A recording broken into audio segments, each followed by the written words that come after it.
And Yeah. cut this part. Okay. Just remember, this is Yeah. live. So. Oh, yes. Hey, get in here. Dallas is about to start. Welcome to the Ewing Barbecue. We are a Dallas rewatch podcast where we rewatch every single episode of Dallas one at a time. And sometimes we play a drinking game along to it. Can we buy you a drink? My name is Mary. And I'm Sarah. I'm Josh, and I'm already drinking, so I'll still take that drink. And I'm Melanie. And I'm a brunette again, y'all. I know, crazy. Boo. Anyway, So let's get I right down guess, to it. yeah, I need to thank our Patreon members first. I need to thank Brendan Phillick, Captain America, Amy Hara, Brad Mulholland, Marie Johnson, Michael Ewing, Jason Carter, Jennifer Andelicato, Laura Bernheim, Carl Reinch, Anita Wren, and Kristen Carlano. Ooh. Thank you. You keep our livers lubricated. Yes. And we thank all of our Patreon supporters because they have gone out of their way to actively support us. That's the only reason that we are able to do this. So thank you so much. Even the ones who signed up for the free, because I mean that's showing support right there. It is. Yeah, You're subscribing honestly, to our stuff, to our idiocy, to our shenanigans. So that means a lot. Shenanigans. Yes. You've allowed us to cool. make business cards and merchandise and giant banners to hang at the conventions and all those and make a profit, y'all.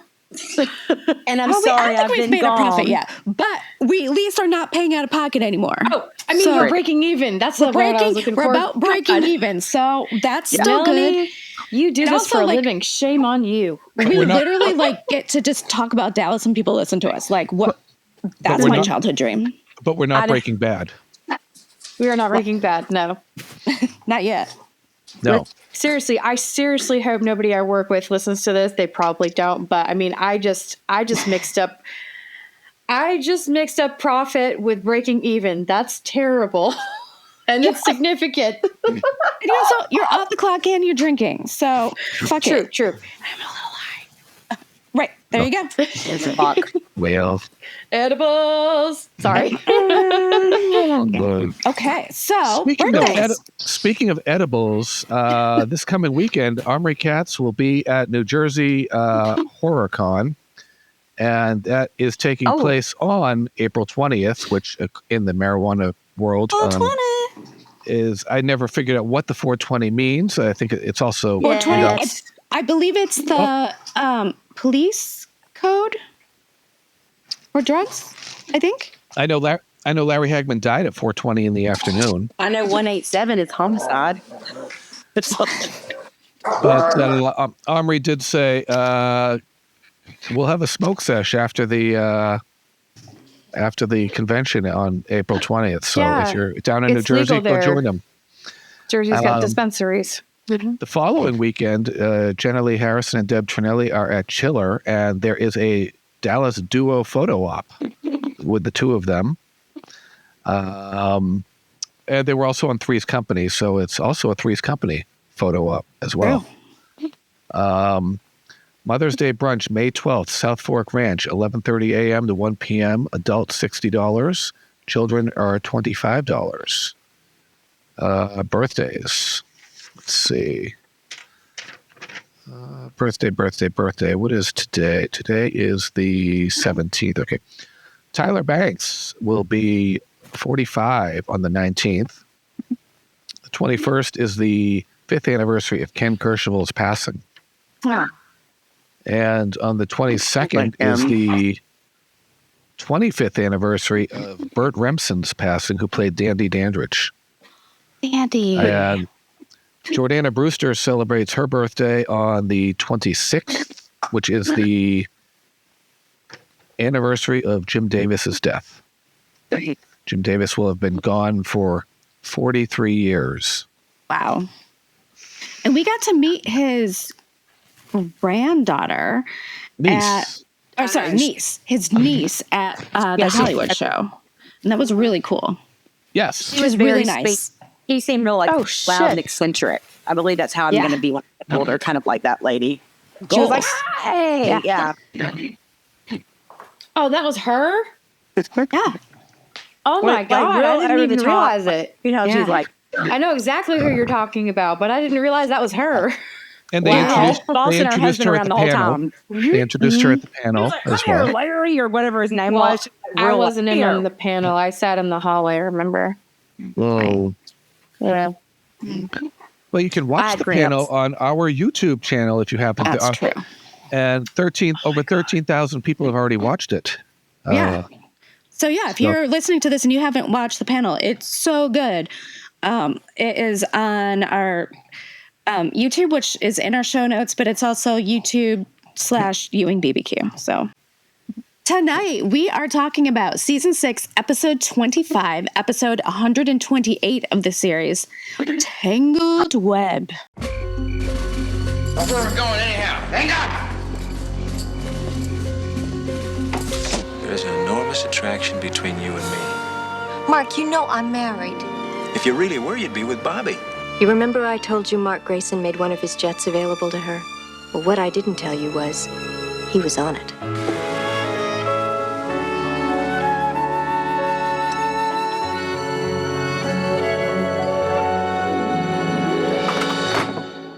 And it is quite a tangled web we are weaving. Sure. It was written by David Paulsen, directed by Nicholas Sgarro, I believe you pronounce it, and it aired March 31st, 1983.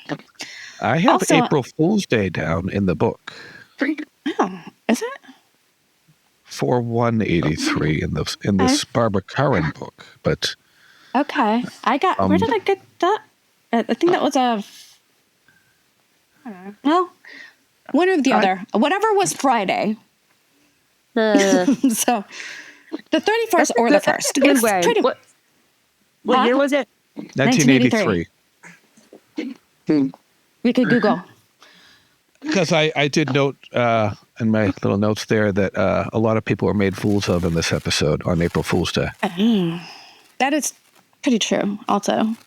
The number one song is still Billie Jean by Michael Jackson and Is There Something I Should Know by Duran Duran. The number one movie in the U.S. is Return of the Jedi. And top news stories from today, well, March 31st, that's what I got it for. So, is Marsha Norman's Night Mother premiered in New York City. There was a Pompeian earthquake in Colombia, killing 267 people, injuring 7,500, which I guess are also our deaths from today. And also released today was Monty Python's The Meaning of Life, which was my first Monty Python movie. Oh. I like Holy Grail better, but that one is good too. Friday, Yeah, they're April both- 1st. I just Googled it. Friday, April 1st. Okay, well, it's close. It's mostly the right info. March 32nd. March 32nd. Correct. Yes. Correct. Awesome. All right. And March on 32nd. Dallas. And on Dallas, this episode stayed at number 4 from the previous week as well. Leonard Katzman felt the character of Mark Graison stood for perfection. But that's what the audience demands for Pam, he said. Perfection, huh? He may be more one-dimensional than the other characters, but it's only because everyone thinks Pam deserves nothing less. I don't buy any of this, but okay. Pornstache. Pornstache. Lois Childs, without giving away what happened in this episode, could not predict the behavior of her character in what whether Holly was a good girl or a bad girl or what she would do next. She would just receive a single script each week and was often in the makeup chair by the time she got to review her lines. So Wow. she could not predict what was coming next. So, Right. She didn't know how to actually play her character. Is what that sounds like. yes. Huh. That's interesting. Let's go back to Cuba. Cuba. So we open on Havana, Cuba. Prison exterior, night. Night. And JR is being awoken in the middle of the night by guards. And he has that vest on, that very expensive suit vest that he's wearing. See from the back, it's all, is that like Shiny. satin or like shiny? Probably satin, yeah. Like a sateen. Wow, Yeah. I think it's just to show like the dirty jail cell and then his, shiny, fancy clothes. To compare and contrast the, yes. Yep. I get you. And he gets taken to Ignacio Perez, who's the guy he's been trying to talk to the whole time. Well. And he was trying to teach JR a lesson. And I'm down with that, honestly. I love it. Oh, yeah. He deserves it so much. Punked. Guess what? You're in my home now. You just got April Fooled. It's so good. He's basically he's mad, but also like I feel like he kind of respects it a little bit. He's like, oh, okay. Because he's like, look, this is what could have happened to me if I was caught in America, but worse. So he would have been in jail a lot longer. Right. Yes. But they are honorable people, and they concluded their business the way it had intended, with the $40 million for JR, the $1 million for, and so everybody left happy after that little kerfluffle. Kerfluffle, yes. I haven't used that word in a while. I just needed to stick it somewhere. Yeah, no, that's a good one. Kerfluffle. That's. And we got to Bobby, and he has some dudes there. Do you have their names down? Jackson. I got the name Jackson again. Jackson. Okay.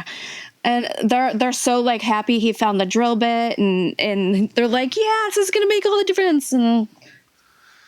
But that idiot Barnes has pulled the rug out from under him, and they can't have it. But Jackson suggests that Bobby calls Pam. Right. He's like, well, isn't your wife like part owner? Can't she just like let you use it? And then Bobby's just like, I don't want to talk about it. No, that's the sound that Melanie makes. Me? Yeah. Yes. I don't know. Have I ever made this sound before? Yes. Oh. You have. Like a lot? Because you made that sound a lot? Well, she's done it on occasion. Oh, yeah, actually, yeah. Let's not. Oh, yeah. Oh. Yes. Yeah. Is it like the South Park guys who just, like it's a crowd coming and it's like. Yes. Oh. Okay. Something that like that. Okay, now I get it. Yeah. I was like, what? Our next scene is the Love Boat-esque stock shot of Cannes, France. Every time I see one of these stock shots, they just scream Love Boat to me. Come aboard. We're expecting you. And we cut to the beach. It's a French beach. And George and It's Marie a French Walker. beach. Oh, the women have the bladed armpits. Soleil poison. That's the only thing I know in French. As Bud has said in Home Alone, is it true French babes don't shave their pits? No.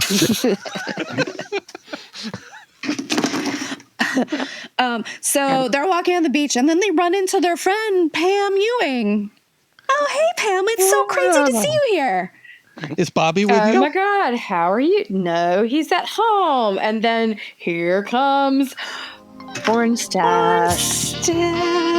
And Pam is like, a deer in the headlights. And you can kind of see like they're shaking hands and stuff, but you can kind of see the couple like, It's a little. Whoa. Yeah. As Joe Jackson said, she's stepping out Pam tonight. is like, oh well, Bobby's at home and this is my friend. Like she's kind of like oblivious. And they're like, I think she's just trying to cover because right before at first, and then she's like, oh, it's kind of like they all have the realization.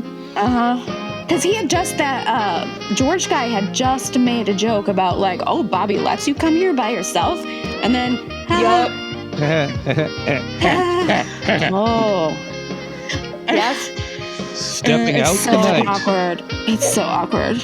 But then my favorite is I was telling you earlier that this entire episode is awkward.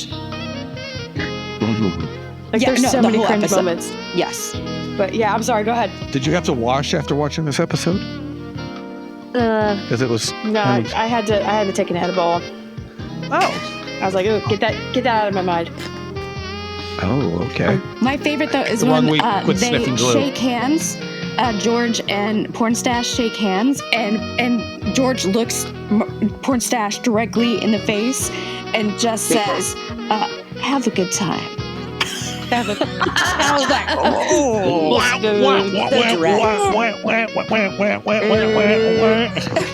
what is that? I don't know. What was that? That's Pornstache riding the wild bronco. Yeah. Moving on. Well, it's a little awkward after the walkers walk away. There's a Pam and Pornstache discuss how he wanted something to happen on this trip. And I know, it's a little bold. Yeah. It's a little bold. It's really making me think he's more and more sleazy by the minute. Well, I mean, he went from saying, oh, well, you won't even see me if you don't want to saying that. I mean, come on, dude. Come on, Pam. There's an attraction between us. You know you want to ride the wild Graison. That was very direct. It was. Baldy. Well, that's what he's being. I mean, if she really wanted to go by herself, there were how many airlines to fly to France, he said?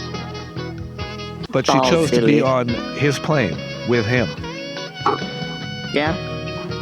He's not wrong in that. Damn it. Damn it, Pam. Damn it, Pam. This is where Pam starts to bother me. This is about Pam. Well, And the whole time, this whole episode, everybody's like trying to get a hold of Pam and pass messages to Pam. you should have called the walkers. You would have had better luck finding them first. And then they could have delivered the message.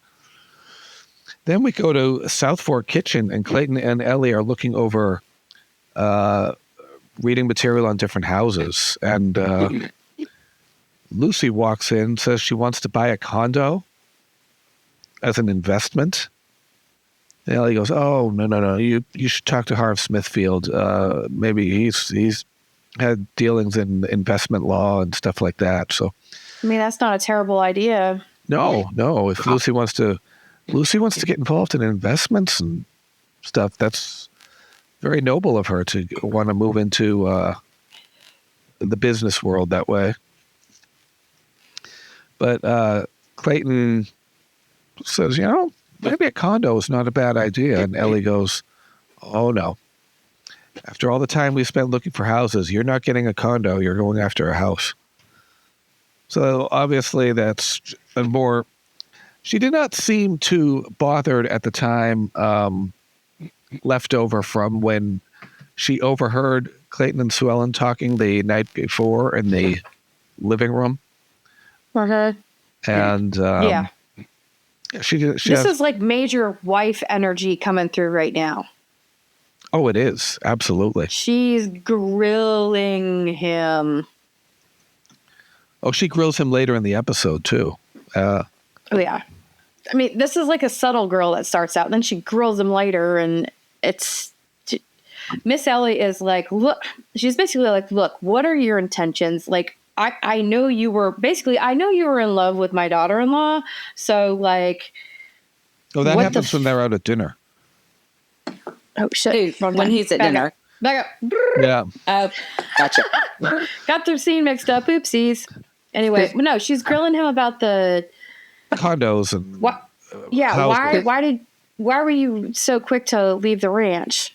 And like, why? He was like, well, I was running away from memories, right? Didn't he say something like that? Running away from memories? Yeah, I'm not sure if he says it there or at dinner, but this is just basically a quick scene just to show they're still looking at the houses, and he's like, oh, maybe a condo. And then mixed up. It's obviously an obligatory scene. We have to get Lucy in the episode somewhere. Well, sure. Right. But we had Aunt Lil in this episode, but no Mickey, as you noticed. Yeah, Aunt Lil. Lil the pill. I have thoughts. Lil the pill. I've noticed her eyes like travel back and forth all the time when she's thinking. She's like maybe literally. she's reading her lines on cue cards that are offset. Could be. Maybe. Marlon Brando refused to learn his lines in Superman. He had them stand off camera with cue cards. Well, that's just lazy. But Patrick Duffy did not use cue cards at the Cattleman's Club when he went to meet Holly. And she doesn't blame Bobby for her problem and losing the money. It's he did warn her not to get involved with JR, and she did anyway. And she really wants to help him now because she does not want JR to succeed. And she says she has someone that has a drill bit and she can talk to them, but Bobby said, oh no, we've already done that. Thornton McLeish and I, we've already gone over that with the same individual, and that's just not going to happen. But what's interesting is she says that you never know what can happen between now and the end of the contest that might throw JR off of his perch. And she does this kind of the same thing that Sue Ellen does. It's like, stop talking. You are giving too much away right now. Right. Sue Ellen does the same thing. I think the walls have ears. I think they should have everyone spill their guts to John Ross, like JR and Sue Ellen would do when they were talking to him in the nursery. And then meanwhile, there's like a recorder hidden in the teddy bear. Yeah, or that upside down rainbow painted on the wall. Yeah, it's really a microphone. Wow. Let's head over to the condo. Speaking of condos, and Katherine barging in past Afton, trying to rip Cliff a new one for embarrassing her in front of Bobby. Man, and I love... Okay, first of all, Afton has always had backbone, but Afton has also grown a brain. Yes, very much so. It's getting every episode. It's getting more and more every season. But yes, for sure. She picks up on Katherine's intent like that. Yep. I think she's the only one that fully is like, she's not what she is claiming to be. And Cliff is like, whoa, okay. She having no idea. Of course, she also picked up on the fact that Clayton was in love with Sue Ellen. Mm-hmm. True. Afton is not the dumb blonde that they brought her in to be. No, she's very wise. She is smart. Yes, and the way she slaps Katherine down and throws her out of the house, basically, or the condo, rather. That that was beautiful, and. Well, and she doesn't. It's not even her house, right? She hasn't moved in. I think she has. Or she had moved in. Okay. Yeah. Either way, like she stood up. She was like, "No, bitch, this is my house, sister or not. You're not going to speak to him this way. Get the fuck out." Exactly. Basically. And if CBS didn't have censors, that's exactly what she would have said. Yep. Verbatim. But what she tells Cliff is interesting. I like this line. Take a moment to see outside of yourself. You will see a lot of things. That's true. Very perceptive. Very perceptive. But Cliff really can't see outside of himself. No. And that's gonna be brought up later. That he has very narrow vision. He just sees directly in front of him. He doesn't see the peripheral of everything going on around him. No, and that is his downfall because it's always JR in his peripheral vision. He never sees him coming. And objects in the rearview mirror may appear closer than they are. Perfect. Sorry, Meatloaf. And then JR returns from Cuba to the Ewing Oil Building with gifts for Kendall, Sly, and even Phyllis. And actually, Bobby comes out and he pulls Bobby in the office. He has a gift for Bobby, too. A nice box of Cuban cigars while he drops the wonderful news that I got my money out of Cuba and the company's going to be mine. And Bobby's like, fuck, fuck, fuck, fuck, fuck, fuck, fuck, fuck. Rah! And then it does the Bobby like growl and they get heated. Could he take those Cuban cigars and sell them for money and put them into his half of the company? I know it wouldn't be much, but no. Wouldn't be that much. No, but he needs every penny he can get at this point because his assets are frozen in Canada at the moment. So true. Well, and we have to drink because we go to South Fork at night and just about every light is on in the house as... You're not twisting my arm to drink. So Sue Ellen is going to meet JR in town, and Clayton has surprised to learn that JR was in Cuba. And, oh my God. Cuba. They offer... Chile. He's like, so are you... well, Sue Ellen's like, well, it was a goodwill mission and for his possible senatorial campaign. And Clayton's like, oh, well, I suppose you'll all be moving off to Washington then? Well, that's the plan. And Clayton offers to feed John Ross so Sue Ellen can get going. And Ellie overhears Clayton and Sue Ellen talking again about how they miss each other and this and that. And she always seems to be like right there. Can't she just hear the rest of their conversation and stop jumping to conclusions? Or that's not what the producers want, is it now? Yeah, just stay there and finish eavesdropping. Just kidding. That's right. Then we head over to Holly's office where Bobby arrives and breaks the news that JR has gotten all the money from the Cuban deal and tells her to go after her half of the money so that way JR can't add that to his lead and distance himself even further from Bobby in the fight. And she said, oh, I absolutely will be going after my part of the money. And he said, if something's going to happen to JR, it better happen soon. Yeah. You're just giving her ammunition now, dude. Now we cut to Ellie at dinner in the scene you were talking about. So okay, yeah. Run with it. Go ahead. Set it up and go. Isn't this where she starts grilling him about being in love with Sue Ellen? Yes. Yeah. Suzanne? And he basically, he has to prove to her that he's over it, pretty much. She's really like trying to dig around and find out his intentions. Like, why did you sell the Southern Cross? Why did you move to Dallas? What are you doing here? Did you come here for me or did you come here for Sue Ellen? That's what I think is going on in her brain. She's trying to get all the dates, like. Right, and there was a time when he had feelings for Sue Ellen, and she thought of him more as a father type, and he did. I mean, yeah. Yeah, well, yeah. I mean, she was going with his son, so it's not like, oh, the son leaves, so let's go for daddy. That would just be really creepy. It's fucking weird. It is. But I'm sorry, and no offense, Josh, but that's the way men think. Women don't think that way. Typically, I'd say 90% of women don't think that way. Sorry, Steve. Well, the other 10, well, y'all are a rare breed and have at it, man. Like, God. Well, it's like my father said when my stepmother turned 50, his joke was, well, I'm going to trade her in for 225s. Oh, my God.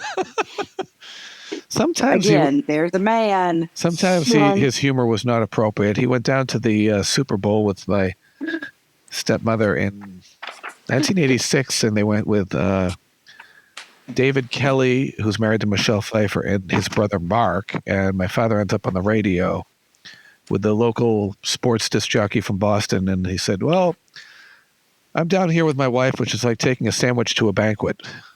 And it's like, oh. Well, that's not nice. No. That's terrible. That's terrible. Oh my God. Oh, it is. Yeah. And she didn't understand it. And he had to explain it to her. And then to this day, she still gets pissed. And he's been gone for almost 19 years. Oh my God. Oh. Yeah. But if she had been on the stairs long enough, and if she had been outside the living room in the previous episode long enough, she would have heard the bulk of the conversation, and it was nothing that she really needed to. The consequences of eavesdropping. Right. Like every episode of Three's Company. You're not wrong. That's so true. That and the Jeffersons, like when Florence is like, what they say. Yeah, I mean, and also I think she's she's probably intimidated, I think, by younger women, right? She hasn't been on the dating scene because she's been married. She was married for how many years there? So it's and like having to think about like, oh God, am I attracted? Are they attracted to me physically? And then if he was attracted to Sue Ellen, like how do I compare to Sue Ellen, right? And I can see that. And then she's obviously has the issue of Sue Ellen didn't have a mastectomy. Right. Exactly. That on top of the fact that Sue Ellen is way younger, super tall, long-legged, whatever, you know. She was Miss Texas. The way I'm going to describe Ellie and Clayton is that when they first met, and Jock was still alive when they first met, there was like some magnetic thing that like they knew they had business with each other, but they didn't know what it was. I was like, what is that? What's that? Magnets, I'm sorry. You just couldn't find the word, like this. I'm trying to make it such this like romantic thing, and then I just fucked it all up. But no, like they knew, it's like they kind of like were drawn to each other almost, I want to say. Like I think they had good chemistry. That's the word I was thinking of. Yeah, and they like didn't understand like at the time what that meant. And then all these things happened, and now it's like, oh, we got to know each other on that level before we even thought about being romantic. Because I think there's a lot of people, when you click with someone and you don't know exactly why, but you know that you're clicking with them. Yes. Mm-hmm. Yes. There's I don't want to say attraction, but like like you said, you're drawn to somebody for some kind of reason. And a chemistry and an electricity thing. Yeah. Yeah. My therapist said that she thinks that there's like people have silent communication that like is unconscious that we do. Yes. Ooh, that's neat. With each other without like totally without verbal communication. It's like when you can complete each other's sentences, when you look at the other one and know what their next move is going to be, like you guys move in tandem together. I always think of that. Listen to me rambling. Call it a trope, I guess. Is the best word for it. When you have the couple sitting in a restaurant or something, having lunch or something, and then without realizing it, they're the last two left, and they're just still talking. And it's been hours, and they've just everything else just phases out, and it just tunes out, and it's like, oh, we're the last two left here. Whoa, how did that happen? Because they're just they're just having such a good time, right? They're so into each other that they just don't even know what's going on around them. And it's like when I used to there were times that I used to spend at my now boyfriend's house that like not even like I'd leave really late or stay really late. Or like, I don't know, not go home. Anyway, the point is, we would be talking the whole time. Like, the whole time. Nothing romantic. And when you can talk to somebody for 7 or 8 hours straight, that's when you kind of know you found your person. And I think Miss Ellie and Clayton are like, at that point, and she's like, are you serious? Like, I think her marriage to Jock was for totally different reasons. And this relationship with Clayton maybe reminds her a little of the one she had with Digger. Oh. So she's walking into it with some caution. Right. Jock, Like the feelings are there, but she's like, so what are your intentions, dude? Yeah. Jock, we all know essentially saved South Fork during the Dust Bowl. Okay. So that marriage had to happen for It's a business. marriage of convenience. I think she was super learned attracted to love him. Yeah, she learned to love him over time. She was attracted to him, but it was a marriage of convenience for her. She did it to save the ranch. Right, in the beginning, and then it grew from there. Yeah, and it grew from there. They built a That's family the and a literal life together. definition of she learned to love him. Yes. But Digger was different. That's what I said. I think like Clayton reminds her a little of Digger. That attraction she felt. Yeah. Yeah, it's not out of convenience. It's out of, like, there's something there. It's like there's a mutual thing here. And then we have to drink again because Bobby pulls in the South Fork and all the lights are on at night again in the ranch. Oh. Oh, my. Oh, my. Yeah, he pulls in, and Katherine is just like waiting there in the house, which I just. That's kind of weird. awkward. I don't know. And she's like, "Oh yeah, I came here to bring over some of Christopher's toys," and then just sat and waited for him to come home. Okay. I mean, this isn't a good look. It's not. The crazy And I was starting to come going out. through. I was going through your dresser, and I was going through all your things in your she room while definitely you were was. not She's here. like smelling your So I'm not sheets. going to. Oh my god! But I'm not going to tell you. Sniffing his cologne This in the is what bathroom. Afton was like about because she saw it. You know. So then, like, he's like, "All right, well, you're here. Can I buy you a drink? Buy you a drink. Can I buy you a drink? Drink? Oh, wow. She just finished that motherfucker, didn't she? He tipped it all the way back. Sorry. So then he tells her about the situation with JR, and then he's like, "I got the only thing I can do is go to France. I'm just gonna hop on a plane and go to France." You don't want to go And there. I was like, No, There's something I've got to tell you. that. And I do have to give Katherine props because it's actually it's decent of her to warn him about Mark because Pornstache, because it would have been way more impactful, negative on their marriage if he had gone there and interrupted them. Yeah. Oh yeah.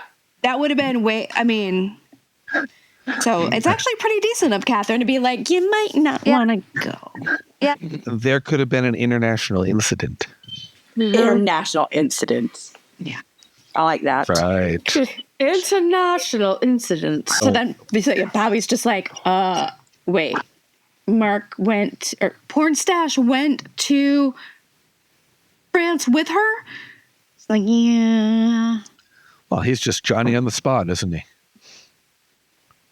In quoting He's him not from thrilled. a previous episode.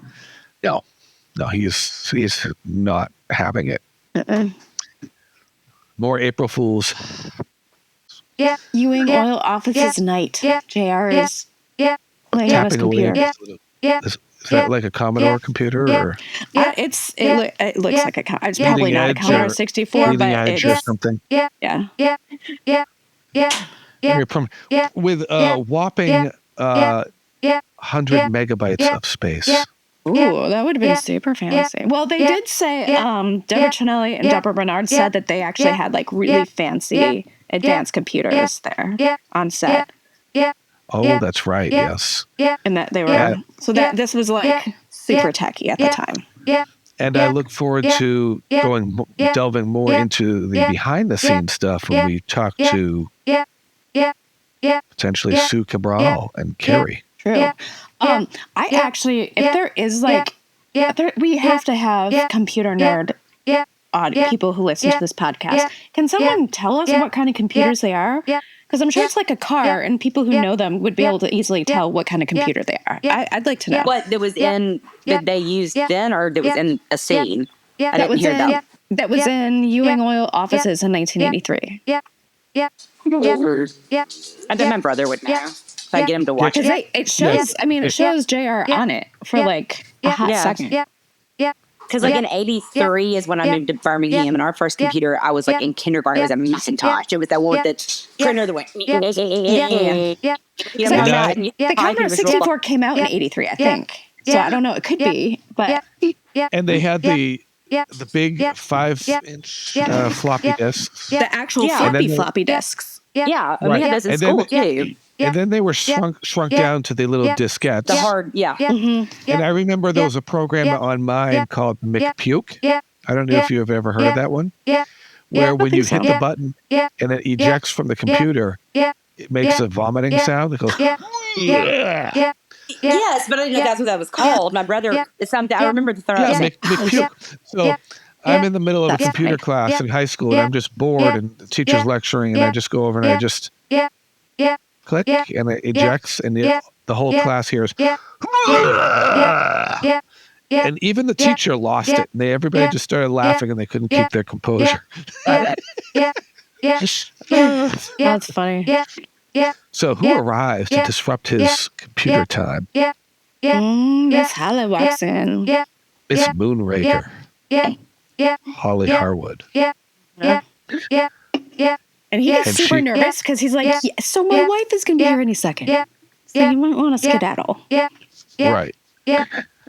But I heard you were back and you have the money. And well, I'll get your half will show up tomorrow in your bank account. Let's get you on the elevator. Let's scoot you out the door. Let's go home. And she said, no, why don't you bring it by my house tomorrow night about, say, 9 p.m.?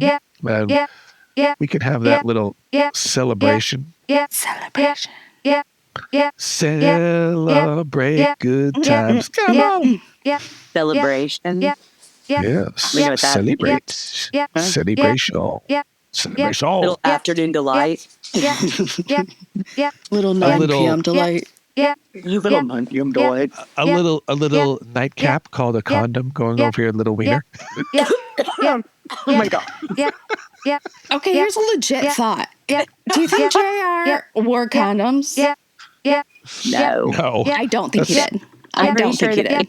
I think he has more children out there than we can drop a stick in. Right. I think there's no way that he practiced safe sex. Honestly, I wonder how many times Sue Ellen had to come home from the doctor with antibiotics or something. Right? Oh my God. Right? She had a little itchy itch. And me, Or how many times the doctor told her it was something else and was like, here, take some of this for this yeast infection. Oh my God. I wonder if doctors did that, like, covered up for the husbands. I bet they did. Perhaps there's a secret child out there that we never will find out about with Julie Gray or some of the others that are just floating out there. I mean, these are real. It's just open opportunities for them to come up with something for a future series. Because I mean, so many. We could all write What one. if Holly left town pregnant with his child and then Holly, Rick? Yep. What if that? What if Rose? Did him Rose later one time on Carter's desk? Oh, Rose. I forgot about Rose. Yeah, I know that's way ahead. Sorry. What about if JR had something going on with Veronica Hamill's character and off screen that we didn't know about? Ooh, or what if that one time he slept with April before she's with Bobby, and April. There's a lot of women he slept with. We could go on for hours. It's true. We could. Oh my gosh. Sorry. Oh my God. I just talk about that. Sue Ellen. Yes. Girl. Yeah. You need an OBGYN on standby. Like you need her pager number right next to your bed. Oh my God. I would like to go back. What about Luther Frick's woman in Winds of Vengeance? Brian Dennehy. He could have had. There could have been a child there. We don't know. Ray could have had a child with that other bimbette. Wanda? Could have, yeah. Wanda? You never know. You don't know. Wanda. We never know. We never do. Wanda. I would love to get back and make a list. from episode 1 all the way to the end of how many, like, just get on, like. There was one. There was one on the Ultimate Dallas website. There was a list of how many women that JR is. Somebody named them all off. I mean, my God. And those randoms, like a girl in a Diana hotel Farrington. or anybody. Yeah. Yeah. All of them. Yeah. Even ones that they just referenced. Ew. All the way going all the way back to Leanne de la Vega and beyond.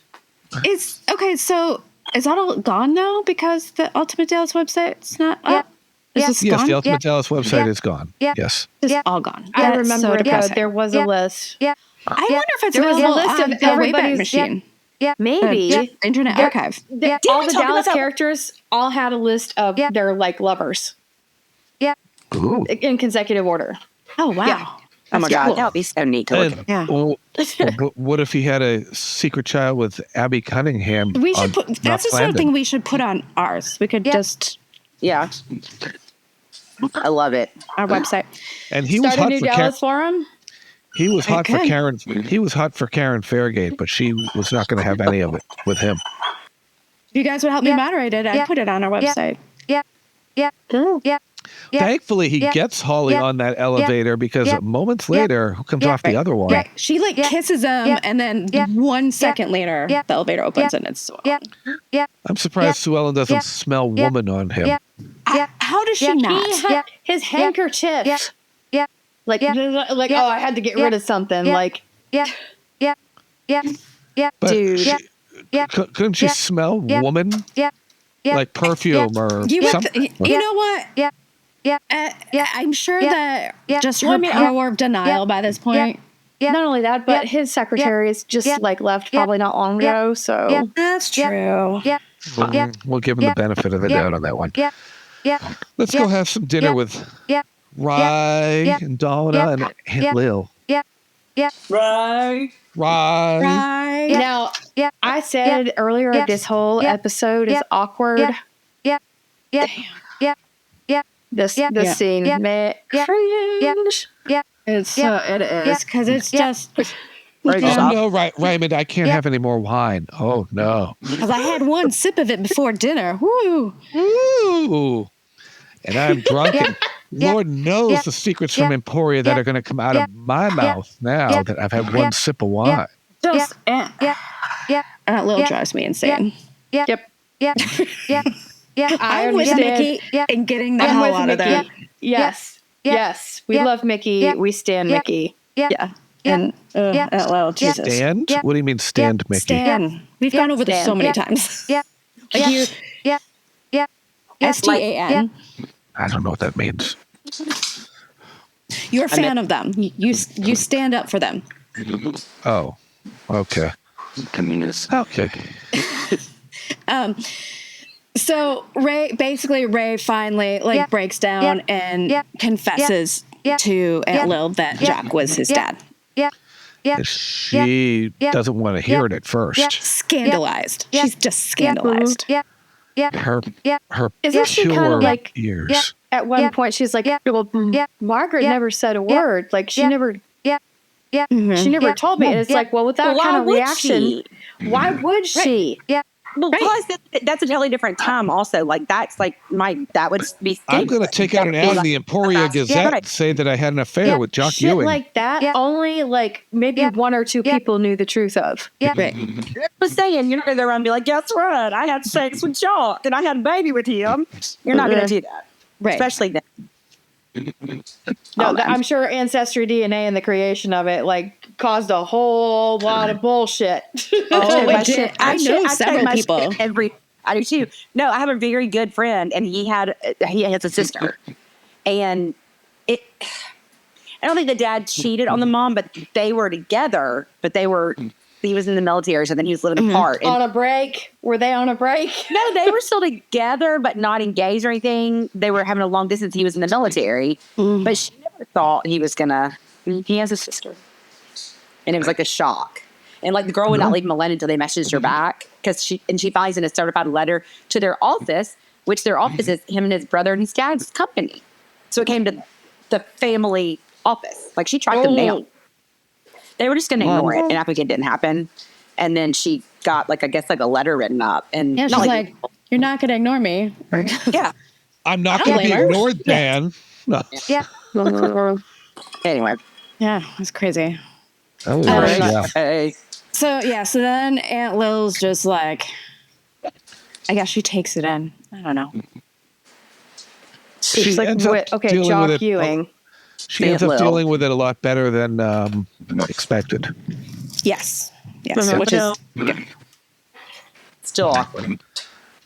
Awkward is trying to get a hold of Pam in France, and Afton can't because she's not in the room. And the next scene, she can't do it. Quick throwaway scene there. Yeah. In filler. I basically wrote down, don't do it, all of you. Right here for like the next couple of scenes. Collective, don't do it. Collective, stop, time out. Stop. Don't. Stop. Collaborate. Listen. Ice is back with my brand new invention. Well, Thornton McLeish is back, actually. And he's come to see Bobby to ask him straight out, like, hey, if it comes down to it and you're going to lose, Bobby's like, I'm not going to lose. He's like, yeah, okay. But if you do, and we can see that you're going to lose, like, say that's going to happen, can you please just sell to someone else so we don't have to deal with your brother? We don't care if it's Cliff or somebody else, just anybody. Anybody but JR. And then Bobby's like, We don't want to do business with him. That's fair. Yeah. And I don't mean to get all political, but I feel like we learned nothing. We learned from Dallas. I was thinking this the same country thing. learned nothing from Dallas. Nothing. They were teaching us this lesson 40 years ago, and we're just like, whatever. When the family doesn't show up, like when you're in that much financial hop, and you're committing illegal deals to try. Oh my God! Like, what the hell? Corruption at its finest. And then fool me once, shame on you. And then Fool our me, can't get allies fooled are again. like, "Fuck you! We don't want to do business with you because of your brother, or because of him. Like, no, like you're on your own." And it's like, get JR out of the company. Why do they keep letting him back in? Like, why? What the hell is he doing? Because he just keeps bulldozing his way back in. Like Holly Harwood bulldozing her way back into like Holly Harwood bulldozing her way back into Sue Ellen's appointment. Oh yeah, Sue Ellen's getting her nails done at Mr. David's. So wait, he does hair and nails? Well, a lot of times salons have both hair. A beauty salon have hair and nails at the same time. A lot of them. Hair, nails, tan, waxing. Yeah. And you have to wear those little funny little things over your eyes and the tanning beds. Which I wore along with 3 pairs of sunglasses during the eclipse because I couldn't find solar eclipse glasses anywhere. Oh, you should have got all the libraries were giving them out for free. I went to my library. They said we have none. Oh, really? They were out? That sucks. We got them just on accident. We went to the library and they're like, do you want glasses? We're like, oh, yeah, cool. Oh, that's cool. They said you could use welding glasses too. Oh, yeah, I can see that. So Holly comes and basically just tells Sue Ellen, like, hey, you should come to my house tonight at 9. If you want to know what's going on, come to my house. She says, and she knew that they were going out to dinner because she was with him moments before. Oh, yeah. You are a vicious little girl. Vicious little girl. And I write. And she doesn't want JR in his life, in her life. Sue Ellen doesn't believe Holly. Well, he was in Cuba getting our money. There was a deal going on. Come by 9 o'clock tonight. So then we cut to later that night. Sue Ellen calling the office to see if JR is there, but nope, sorry, the office is actually closed. And why would you call there? I don't know. I've been so invested in them being a power couple and getting along that this whole sequence actually I've been dreading. For sure. It hurt. It we hurts. all know it's Tim and It hurts. It really does. It hurts as much as Pornstache and Pam outside room 106. Oh my God. So they've had a really nice dinner, and shit's about to go down. Down on him? Oh, he's hoping. He's thinking. He's all about it. Yeah.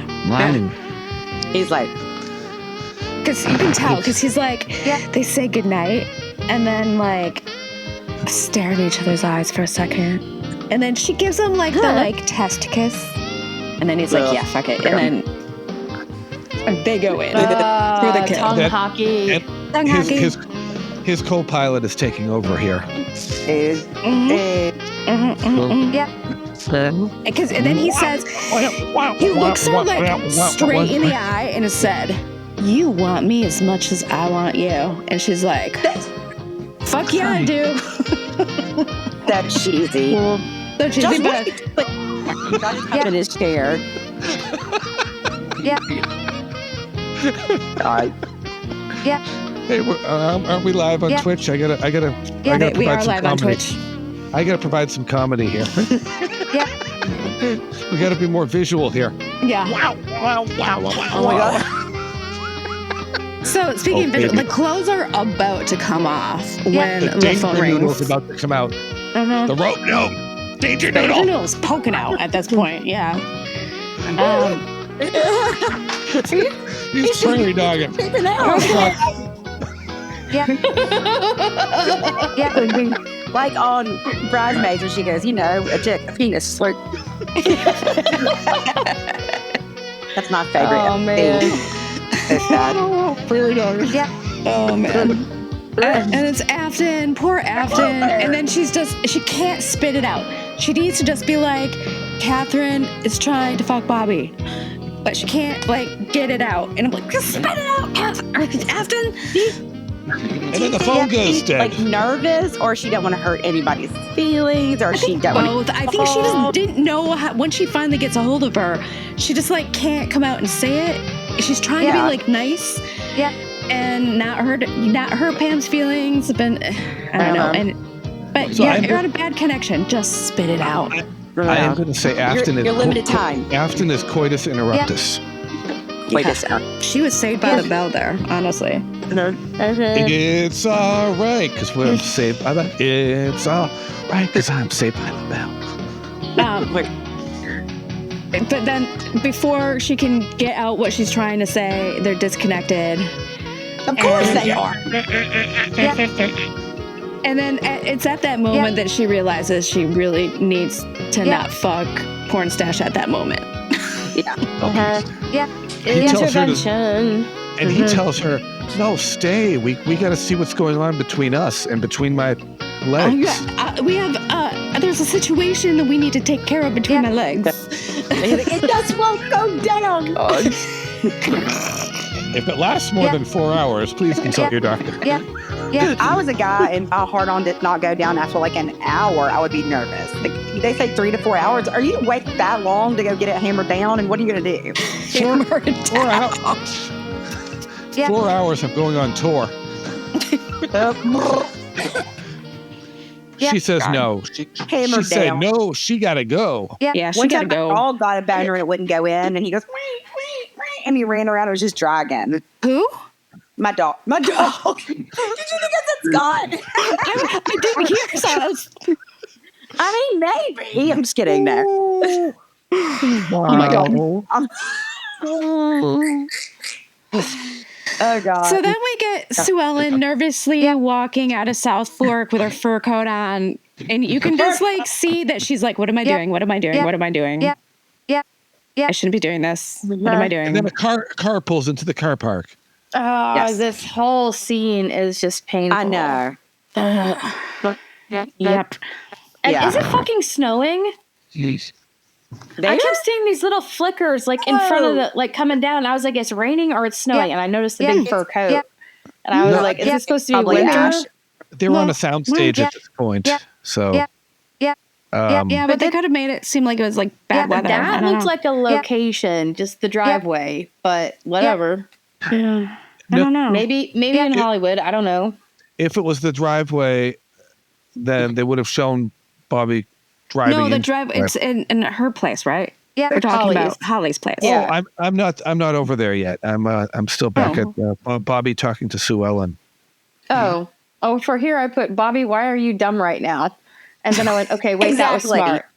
But then he changed it up, and he tried to get her to be like, well, why don't you come in and talk about it? You know, and it's good that she finds out now, I guess. Yeah, instead of letting it drag on, because it's bad enough right now. Right. Yeah. But this is where it spirals. This is where it spirals, and this is where she's like, no, I gotta see this through. Yeah, but there's different ways you can find out things, and that's one of a couple, and that's probably the worst way she could have found out.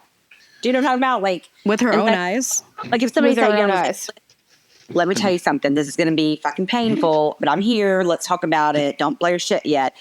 But that kind of situation when people pull out guns and shoot the person. Like no, honestly. Yeah. Well, and JR didn't even used to hide it from her. He kind of rubbed it in her face. Now he's like got busted. He's like, she cannot find out about this. Right. But it's kind of weird because he's like, not only like, will I like fucking like lose my son and everything, but it's going to fucking devastate her too. But in like between she believes her, in us now. In between her leaving, speaking of blowing their stack, we have Afton telling Cliff that she called Pam in France. And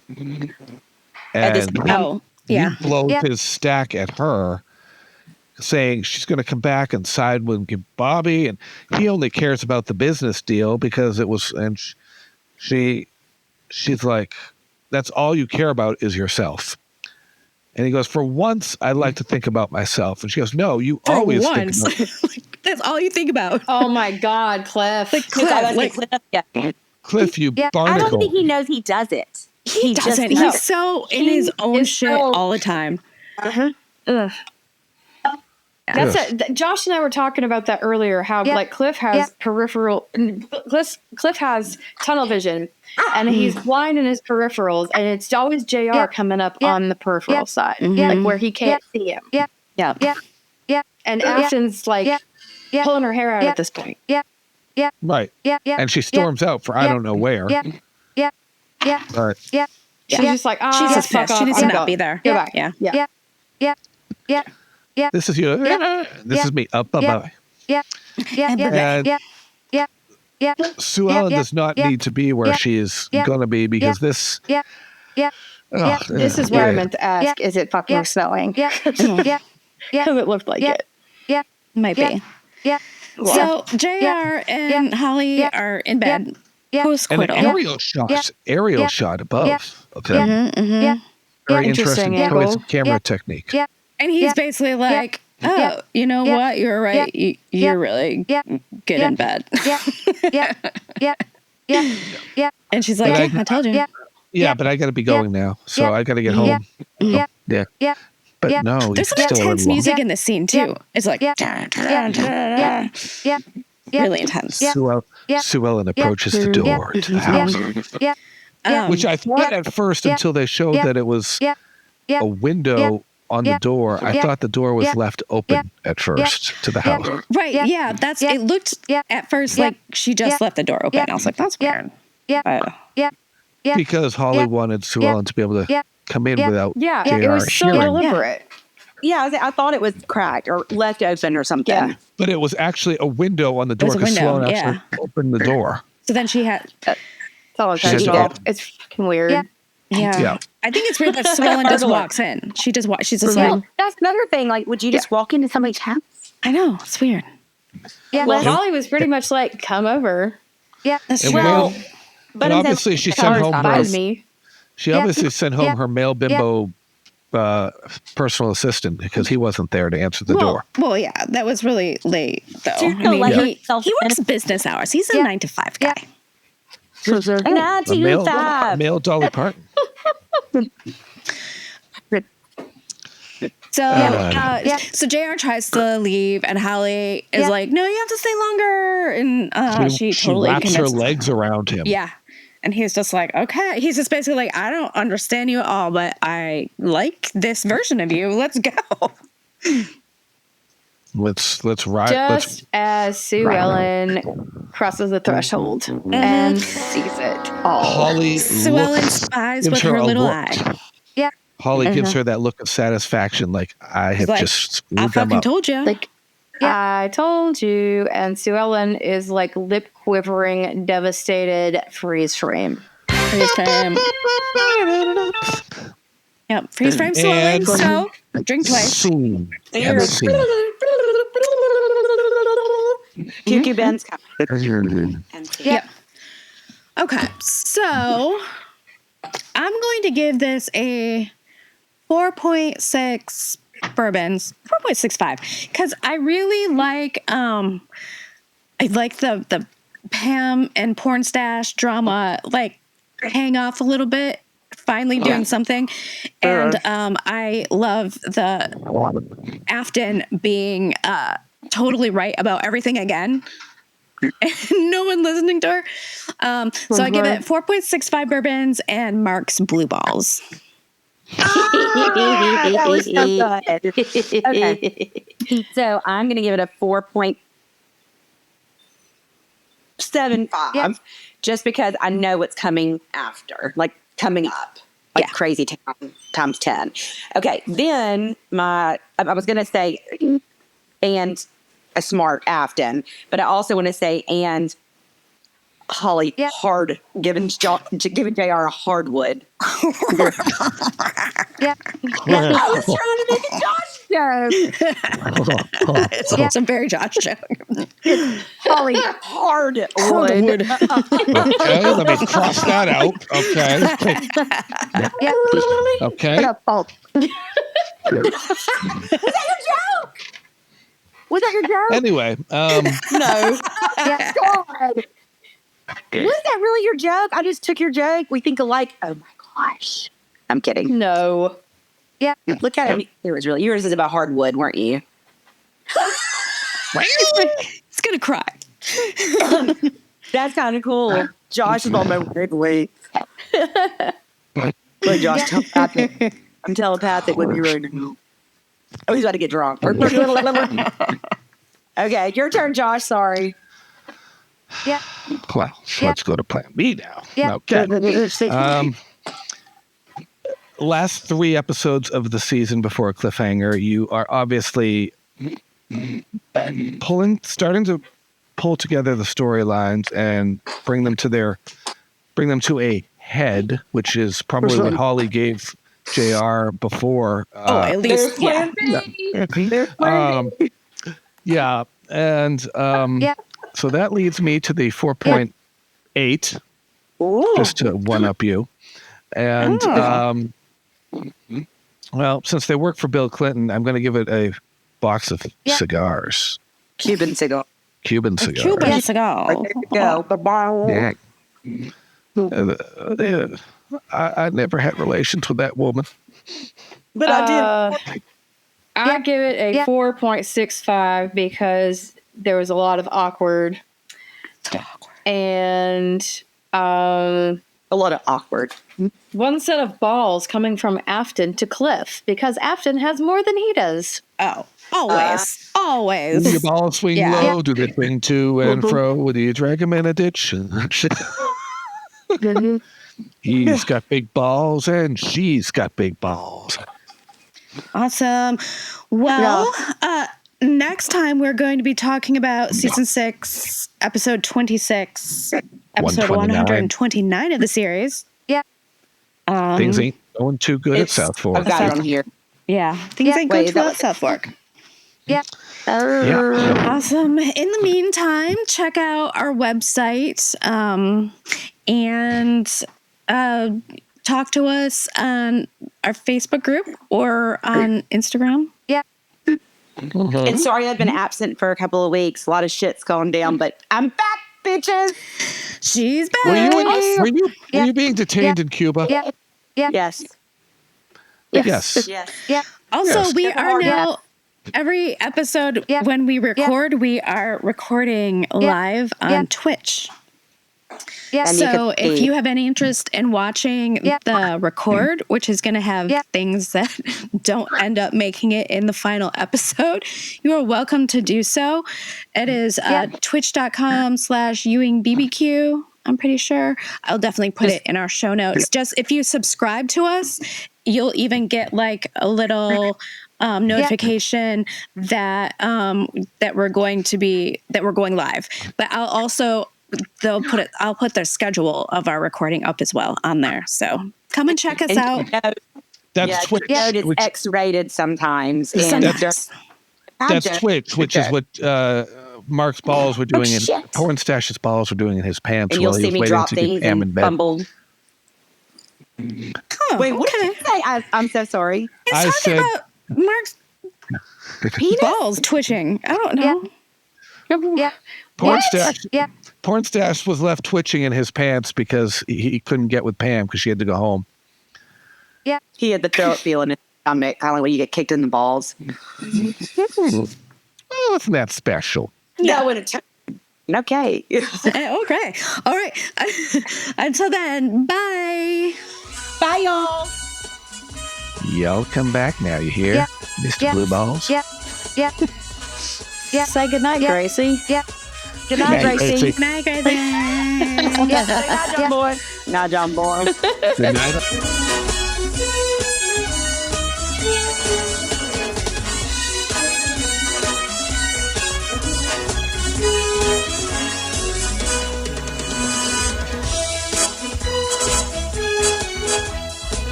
Next on Dallas.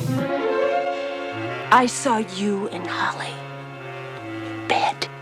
Sue Ellen, don't fly off the handle. I can explain all of this. Hang on. Don't you touch me! Darling. What is Katherine to you? Right now, Katherine is about the best friend I have in the whole world. And that's it. Final, period. You go to sleep. No.